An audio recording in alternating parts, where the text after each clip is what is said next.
देखो, लोगों के ना आंखों पे पट्टी बंधी हुई है कि मोदी है तो मुमकिन है। अच्छा हाँ, लोगों ने क्या, मोदी ने क्या कर रखा है, मोदी ने क्या कर रखा है कि आज ही राम मंदिर बनवा रहे हैं। हम जैसे जो युवा है उनके लिए नौकरियां कहाँ हैं? राम मंदिर से थोड़ी ना हमारे लिए नौकरियां आएगी, या राम मंदिर बनने से हमारे लिए रोजगार थोड़ी ना आएगा। ये जो बताओ। अभी एक मिनट, राम मंदिर बनता देखते हैं विपक्ष के पेट में दर्द क्यों हो रहा है भाई? आप रोडे क्यों उठ रहे हैं? इन्होंने बोला राम मंदिर से रोजगार नहीं आया। नहीं आएगा। राम मंदिर से रोजगार क्यों नहीं आया भाई? क्यों नहीं रोजगार आया? नहीं, हम लोग जो पढ़े लिखे जो है, हम लोगों की क्या हो रहा है? ज़्यादा पढ़े लिखे चाय बेच रहे हैं और करोड़पति बन गए चाय बेच के। वो तो चाय वाला एमबीबीएस राम मंदिर में इंजीनियर नहीं लगे हुए हैं। कौन से वाले पढ़े लिखे हो? राम मंदिर बना कौन रहा है? क्या डिग्री है? अभी ग्रेजुएशन चल रही है। क्या कर रहे थे? ग्रेजुएशन चल रही है, अभी काम ढूंढ रही नहीं रहे और इन्हें काम चाहिए। कहाँ से बेरोजगार हो गए जब तुम पढ़ रहे हो? तो एक सेकंड मेरी बात सुनिए। बेरोजगार हो गए। तुम्हें पता है बेरोजगारी की दर और उसकी रोजगार की दर पता है तुम्हें? बताओ। बताओ। बताएंगे ही नहीं भाई साहब, मोदी के आने से, एक सेकंड सुनिए, 1947 से लेकर 2014 तक 55,000 करोड़ का कर्ज था देश के ऊपर, है ना? एक सेकंड 55,000 करोड़ का, है ना? अरे यार, सुन लो है ना? 2014 से लेकर 2000 अभी करंट 2000, एक सेकंड वो बोलने दे, सुनने तो दो भाई साहब, बोलने तो दो, पहले अपनी बोले जा रहे हो, है ना?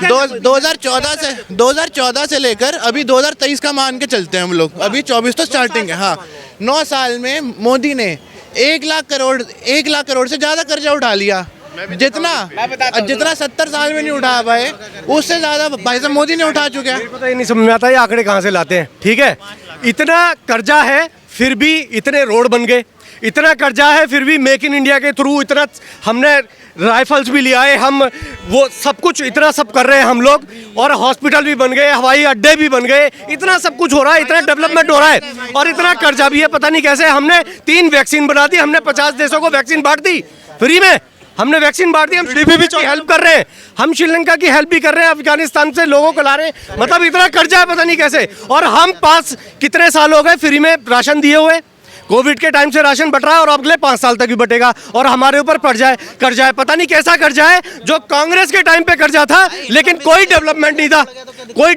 था, लेकिन कर्जा था, और आज कर्जा वो इतना गुना हो गया लेकिन हम डेवलपमेंट नहीं हो रहा है। कांग्रेस के टाइम्स में एम्स नहीं थे, एयरपोर्ट बताया, 1 एम्स था, 2 एम्स से, और आज कितने एम्स है? 22 एम्स है, समझ गए? और 30 से ज्यादा एयरपोर्ट पे काम चल रहा है आज हमारे देश में, यूनिवर्सिटी में काम चल रहा है आज हमारे देश में, सड़कों का जाल बिछ रहा है आज हमारे देश में। आज आप भाई क्या चाहिए तुम लोगों को, और क्या चाहिए? 2000 नहीं बढ़ी, आज इकोनॉमी 3रे नंबर पे हमारी, क्या नहीं बढ़ी भाई? कर्जा बढ़ गया भाई साहब, ये डंका बज रहा है, पूरा विश्व आज हमारे। GDP एक सेकंड GDP भी बढ़ा है, इनके लिए GDP दूसरा, हमारे लिए GDP है गैस, डीजल, पेट्रोल। 2014 के अंदर, एक सेकंड 2014 के अंदर बाबा रामदेव ने क्या कहा था? वो क्या ना, है ना? बाबा रामदेव ने क्या कहा था कि मोदी को वोट दोगे तो 35 रुपए लीटर पेट्रोल मिलेगा, कांग्रेस को दोगे तो 90 रुपए लीटर पेट्रोल मिलेगा। 9 साल से बीजेपी कांग्रेस के राज में ये मौज कर रहे थे, सब फ्री था, पूरी मौज आ रही थी, कोई दिक्कत नहीं थी, सारे तसल्ली से रह रहे थे, और सारे IPS बन रहे थे, सबके पास सरकारी नौकरी थी कांग्रेस के राज में।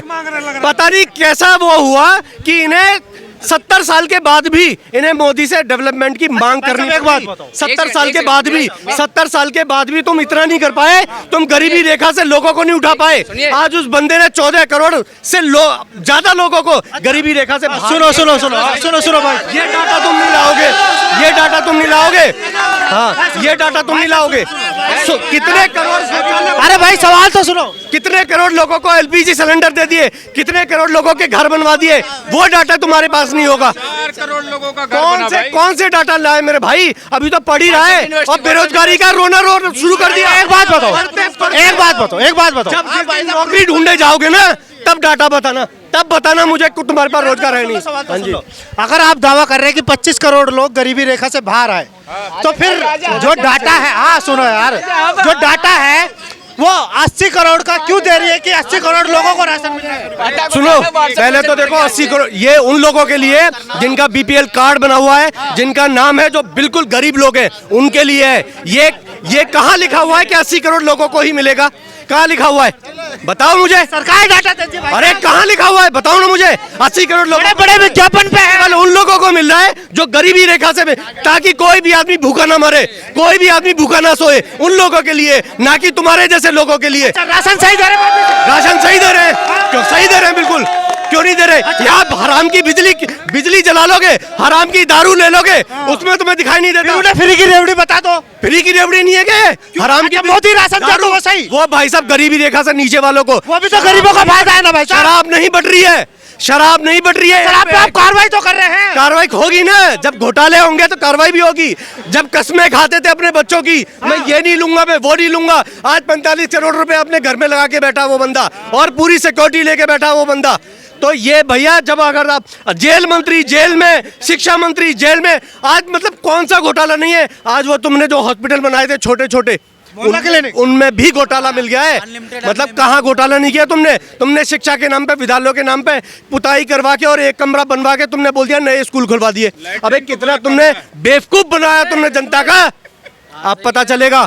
अब मोदी तुम्हारा बाप बैठा, एक एक चीज का हिसाब लेगा। ईडी और सीबीआई का दुरुपयोग हो रहा है। जब बोलते थे अरे ईडी बिठाओ, सोनिया गांधी को जेल में डालो, इसमें डालो, उसमें डालो, सीबीआई बिठा दो, आज सीबीआई। भाई साहब आप सारे कमरों में घूम के आए थे क्या? बिल्कुल, सारे स्कूल, बिल्कुल दिल्ली का ही रहने वाला हूँ मैं। पहले बताओ, दिल्ली का ही मैं रहने भी वाला हूँ। दिल्ली का ही। जमुना बिहार में घर है, और आज Yamuna Vihar C block, B block, D block के स्कूल देख लो जाके, आज भी बच्चे वहाँ पे तो बोल बाहर गाली मैं बोल लूं? बोलो। तुमने सारे कमरे देख लिए, विजिट खुद किए हैं? बहुत सारे कमरे बने हैं, जहाँ जहाँ जरूरत थी वहाँ बने, जो बने। मैं किसी पार्टी से नहीं हूँ, मैं किसी पार्टी की बात नहीं भाई साहब, पार्टी की बात नहीं। जो आदमी वोट देता है वो पार्टी से होता है, आप ये मत कहो पार्टी से नहीं हूँ। यहाँ पे ये दोगलापंथी नहीं चलेगी। जो आदमी वोट देता है वो किसी ना किसी पार्टी को ही देता है। इनडायरेक्ट में होता है। किस पार्टी से? अबे कोई तो बोलो क्या? अरे चलिए होगी। जो सही काम, मोदी समर्थक हूँ, मोदी समर्थक। आप बताओ, जो सही काम करेगा मैं उसके साथ हूँ। जो बंदा ठीक है, जो ईमानदार बंदा है, मैं उसके साथ हूँ। अच्छा ईमानदार कौन है साहब? रुकिए ईमानदार देखो कंपेरेबल, जो अभी तक के जो हालात है ना, जो अभी तक के हालात हैं, इन्हें उससे मतलब नहीं है। जो सुनो तो सही, मेरे भाई देखो भाई साहब, जो पिछले 70 सालों के कंपेरेबल अगर हम बात करें, सभी पार्टियों को लें, तो इन सब में से ईमानदार अभी अरविंद केजरीवाल ही है। ठीक है, सबसे वही है जिसने कहा था कि मैं चोरी नहीं करूंगा, ना खाने दूंगा, ना खाऊंगा, सबसे बड़ा चोर वही है। अच्छा एक बात बताओ सर, उसने बोला कि भाई मैं अपने बच्चों की कसमें खा रहा हूँ, मैं कभी भी गाड़ी नहीं लूंगा वीआईपी, मैं कभी भी घर नहीं लूंगा, मुझे 4 कमरों का घर चाहिए। ये कहा था उस केजरीवाल के वर्ड थे। वहां पे नंद नगरी में, वहां पे जहाँ पे नंद नगरी के अनशन से ये मुख्यमंत्री बनने की उसकी वो हुई, वहां पे इसने कसमें खाई थी, और आज उन कसमों का क्या हुआ? ये बात अपनी ठीक है। ईमानदारी का झंडा सुनो, सुनो कितने लोग इनके जेल में हैं? ठंड रखो। क्यों नहीं इनको जमानत मिल रही है? अगर ये अच्छे थे तो जमानत क्यों नहीं मिल रही है इनको? सरकार डर रही है, मोदी जी डरते हैं इनसे। अच्छा मोदी जी डरते हैं तो करो ना उनका जेल में बंद, पता लग जाएगा। मोदी जी के डर के मारे बैंड बजी पड़ी है। इसका आंसर मत दे रहा हूँ भाई साहब, एक बात सुनो। देखो हमारे कानून का सिस्टम ऐसा है कि हमारे कानून के काफी सारे दाव पेच ऐसे होते हैं, कभी वकील नहीं आया, कभी जज कहता आज मैं हियरिंग नहीं लूंगा, कभी वकील कहता मैं आज बीमार हूँ, तो और आज ये पेपर नहीं है, आज वो पेपर। 3 बार सम्मन चला गया पट्टे को, चौथी बार। ठीक है, क्या हो गया? पहले कहते थे अरे ईडी को आने दो ना, सीबीआई का आने दो, जब आपने कुछ किया ही नहीं तो दुरुपयोग कर रहे हैं ईडी और सीबीआई। गया। अच्छा तब कहते थे अरे तब ये पानी पी के गाली देता था, ईडी भेजो, सीबीआई भेजो, सोनिया को अंदर करो, फलाने को अंदर। मोदी जी ने सब मजाक लेकर सच ले लिया। जब भाई एक बात बताओ, जो घोटाले करेगा वो तो जेल में जाएगा ही। ठीक है ना। और मैं कह रहा हूँ जिसने घोटाला नहीं किया वो जेल में नहीं रहेगा। तो ये मेरे को ये नहीं सुनो भाई साहब, सुनो। ऐसा क्या आफत आ गई कि जिस बंदे ने कुछ नहीं किया वो जेल में और उसको जमानत नहीं मिल रही। ये बताओ, राहुल गांधी जी एक तरफ भारत जोड़ो यात्रा लेकर के चले हैं, वो कह रहे हैं कि 10 साल देश में अन्याय रहे हैं, युवा परेशान, किसान परेशान, नौजवान सब परेशान है। ऐसे हजार राहुल गांधी अगर यात्रा लेके चलेंगे ना, इतनी यात्राएं निकाल दी मेरे हिंदुओं ने। और जो अयोध्या जा रही है नेपाल से और फलाने से, ऐसी हजार यात्राएं उसमें घुस गई अंदर, सब ले गया ये राम मंदिर। ऐसी हजार यात्राओं को पता भी नहीं चलेगा ऐसी यात्राओं का। और मैं बता दूं क्या, इन यात्राओं से कुछ नहीं होता। ये क्या यात्रा करने लगे आज 50 राहुल गांधी जैसे लोगों की यात्राओं से कुछ नहीं होता। मंदिर की यात्रा से क्या, मंदिर की यात्रा से भाई साहब, जिस देश का धर्म, जिस देश की सभ्यता संस्कृति खत्म हुई है ना, वो देश खत्म हो गए। राम मंदिर से ही सब कुछ होगा। राम मंदिर से ही आपके ये विचार, ये जो विचार भरे हुए ना नेगेटिव, ये निकलेंगे, देखना। वो ठीक कह रहे हो।